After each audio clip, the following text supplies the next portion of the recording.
நம்ம திருநெல்வேலியில இருக்கிற ஒரு கிராமத்துல இருந்து ஹோட்டல் மேனேஜ்மெண்ட் படிக்கிறதுக்காக புனேக்கு சென்ற ஒரு பிரதர் 3 வருஷம் அங்கேயே ஹோட்டல் மேனேஜ்மெண்ட் படிச்சுட்டு ப்ராப்பரா தொழில் கத்துக்கிட்டு மும்பை, துபாய், அது மட்டும் இல்லங்க இந்தியால பல முன்னணி நிறுவனங்களில செஃப்பா ஒர்க் பண்ணி 20 இயர்ஸ் எக்ஸ்பீரியன்ஸோட செஃப்பா பல கோல்டு மெடல்ஸ் எல்லாம் வாங்கி இப்போ தான் சொந்த ஊரான திருநெல்வேலியிலேயே ஆரம்பிச்சிருக்கேதான் இந்த ஆர்ச் பீஸா.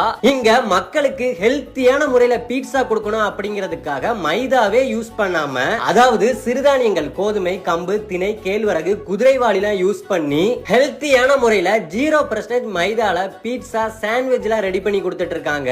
அந்த பீட்சா எல்லாம் சாப்பிடுறதுக்கு சும்மா அல்டிமேட்டா இருந்துச்சு.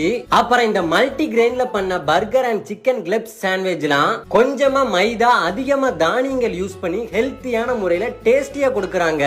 இந்த சிக்கன் மஷ்ரூம் பீட்சா, இந்த பீட்சா மட்டும் இல்லங்க, இவங்கிட்ட நார்மலா எந்த ஒரு பீட்சா வாங்கினாலுமே சரி 50% மைதா